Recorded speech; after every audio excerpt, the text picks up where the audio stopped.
السلام علیکم ورحمۃ اللہ وبرکاتہ۔ یہ واقعہ حضرت عمر رضی اللہ تعالیٰ عنہ کے دور میں ایک گورنر حضرت سعید بن عامر بن حزیم جمحی رضی اللہ تعالیٰ عنہ کا ہے۔ حضرت خالد بن معدان رحمۃ اللہ علیہ کہتے ہیں کہ حضرت عمر بن خطاب رضی اللہ تعالیٰ عنہ نے حضرت سعید بن عامر بن حزیم جمحی رضی اللہ تعالیٰ عنہ کو حمص پر ہمارا گورنر بنایا۔ جب حضرت عمر رضی اللہ تعالیٰ عنہ حمص تشریف لائے تو فرمایا، اے حمص والو، تم نے اپنے گورنر کو کیسا پایا؟ اس پر انہوں نے حضرت عمر رضی اللہ تعالیٰ عنہ سے اپنے گورنر کی شکایتیں کی، کیونکہ حمص والے بھی اپنے گورنر کی ہمیشہ شکایتیں کرتے تھے۔ اس وجہ سے حمص کو چھوٹا کوفہ کہا جاتا تھا۔ انہوں نے کہا، ہمیں ان سے 4 شکایتیں ہیں۔ پہلی تو یہ ہے کہ جب تک اچھی طرح دن نہیں چڑھ جاتا اس وقت تک یہ ہمارے پاس گھر سے باہر نہیں آتے۔ حضرت عمر رضی اللہ تعالیٰ عنہ نے فرمایا، واقعی یہ تو بہت بڑی شکایت ہے، اس کے علاوہ اور کیا؟ انہوں نے کہا، یہ رات کو کسی کی بات نہیں سنتے۔ حضرت عمر رضی اللہ تعالیٰ عنہ نے فرمایا، یہ بھی بڑی شکایت ہے، اس کے علاوہ اور کیا؟ انہوں نے کہا، مہینے میں 1 دن گھر میں ہی رہتے ہیں، ہمارے پاس باہر ہی نہیں آتے۔ حضرت عمر رضی اللہ تعالیٰ عنہ نے فرمایا، یہ بھی بڑی شکایت ہے، اس کے علاوہ اور کیا؟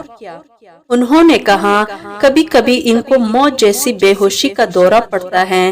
حضرت عمر رضی اللہ تعالیٰ عنہ نے حمص والوں کو اور ان کے گورنر کو ایک جگہ جمع کیا اور یہ دعا مانگی، اے اللہ، سعید بن عامر کے بارے میں اچھے ہونے کا میرا جو اندازہ تھا آج اسے غلط نہ ہونے دے۔ اس کے بعد حمص والوں سے فرمایا، تمہیں ان سے کیا شکایت ہے؟ انہوں نے کہا، جب تک اچھی طرح دن نہیں چڑھ جاتا اس وقت تک یہ گھر سے ہمارے پاس نہیں آتے۔ حضرت سعید رضی اللہ تعالیٰ عنہ نے کہا، اللہ کی قسم، اس کی وجہ بتانا مجھے پسند نہیں تھی، لیکن اب میں مجبوراً بتاتا ہوں۔ بات یہ ہے کہ میرے گھر والوں کا کوئی خادم نہیں، اس لیے میں خود آٹا گوندتا ہوں، پھر اس انتظار میں بیٹھتا ہوں کہ آٹے میں خمیر پیدا ہو جائے، پھر میں روٹی پکاتا ہوں، پھر وضو کر کے گھر سے باہر ان لوگوں کے پاس آتا ہوں۔ حضرت عمر رضی اللہ تعالیٰ عنہ نے فرمایا، تمہیں ان سے اور کیا شکایت ہے؟ انہوں نے کہا، یہ رات کو کسی کی بات نہیں سنتے۔ حضرت عمر رضی اللہ تعالیٰ عنہ نے کہا، اے سعید، آپ اس بارے میں کیا کہتے ہیں؟ حضرت سعید رضی اللہ تعالیٰ عنہ نے کہا، اس کی وجہ بتانا بھی مجھے پسند نہیں ہے۔ بات یہ ہے کہ میں نے دن اور رات کو تقسیم کیا ہے، دن ان لوگوں کو دیا ہے اور رات اللہ تعالیٰ کو۔ حضرت عمر رضی اللہ تعالیٰ عنہ نے فرمایا، تمہیں ان سے اور کیا شکایت ہے؟ انہوں نے کہا، مہینے میں 1 دن یہ ہمارے پاس باہر نہیں آتے۔ حضرت عمر رضی اللہ تعالیٰ عنہ نے فرمایا، آپ اس بارے میں کیا کہتے ہیں؟ حضرت سعید رضی اللہ تعالیٰ عنہ نے کہا، نہ تو میرے پاس کوئی خادم ہے جو میرے کپڑے دھو دے اور نہ میرے پاس اور کپڑے ہیں جنہیں پہن کر میں باہر آ سکوں، اس لیے میں اپنے کپڑے دھوتا ہوں، پھر ان کے سوکھنے کا انتظار کرتا ہوں۔ جب سوکھ جاتے ہیں تو وہ موٹے ہونے کی وجہ سے سخت ہو جاتے ہیں، اس لیے میں ان کو رگڑ رگڑ کر نرم کرتا ہوں۔ سارا دن اسی میں گزر جاتا ہے، پھر انہیں پہن کر شام کو ان لوگوں کے پاس باہر آتا ہوں۔ حضرت عمر رضی اللہ تعالیٰ عنہ نے پوچھا، تمہیں ان سے اور کیا شکایت ہے؟ انہوں نے کہا، انہیں کبھی کبھی بے ہوشی کا دورہ پڑ جاتا ہے۔ حضرت عمر رضی اللہ تعالیٰ عنہ نے فرمایا، اس بارے میں آپ کیا کہتے ہیں؟ حضرت سعید رضی اللہ تعالیٰ عنہ نے کہا، حضرت خبیب انصاری رضی اللہ تعالیٰ عنہ کی شہادت کے وقت میں مکہ میں موجود تھا۔ پہلے قریش نے ان کے گوشت کو جگہ جگہ سے کاٹا، پھر ان کو سولی پر لٹکایا اور کہا، کیا تم یہ پسند کرتے ہو کہ تمہاری جگہ محمد صلی اللہ علیہ وسلم ہو، تمہاری جگہ ان کو سولی دے دی جائے؟ حضرت خبیب رضی اللہ تعالیٰ عنہ نے کہا، اللہ کی قسم، مجھے تو یہ بھی پسند نہیں کہ میں اپنے اہل و عیال میں ہوں اور اس کے بدلے میں حضرت محمد صلی اللہ علیہ وسلم کو ایک کانٹا چپے، اور پھر حضور صلی اللہ علیہ وسلم کی محبت کے جوش میں آ کر زور سے پکارا، یا محمد۔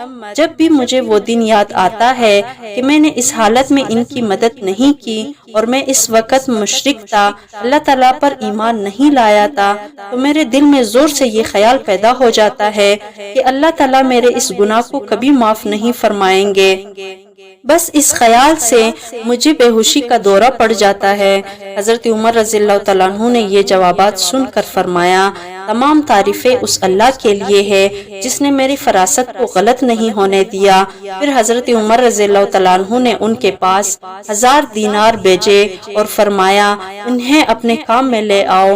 اس پر ان کی بیوی نے کہا، تمام تعریفیں اس اللہ کے لیے ہے جس نے ہمیں آپ کی خدمت سے بے نیاز کر دیا۔ حضرت سعید رضی اللہ تعالیٰ عنہ نے کہا، کیا تم اس سے بہتر بات چاہتی ہو کہ ہم یہ دینار اسے دے دیتے ہیں جو ہمیں سخت ضرورت کے وقت دے دے؟ انہوں نے کہا ٹھیک ہے۔ چنانچہ انہوں نے اپنے گھر والوں میں سے ایک آدمی کو بلایا جس پر انہیں اعتماد تھا اور ان دیناروں کو بہت سے تیلوں میں ڈال کر اس سے کہا، جا کر یہ دینار فلاں خاندان کی بیواؤں، فلاں خاندان کی یتیموں، فلاں خاندان کی مسکینوں اور فلاں خاندان کی مصیبت زدہ لوگوں کو دے آؤ۔ تھوڑے سے دینار بچ گئے تو اپنی بیوی سے کہا، لو یہ خرچ کر لو۔ پھر اپنے گورنری کے کام میں مشغول ہو گئے۔ چند دن بعد ان کی بیوی نے کہا، کیا آپ ہمارے لیے کوئی خادم نہیں خرید لیتے؟ اس مال کا کیا ہوا؟ حضرت سعید رضی اللہ تعالیٰ عنہ نے کہا، وہ مال تمہیں سخت ضرورت کے وقت ملے گا۔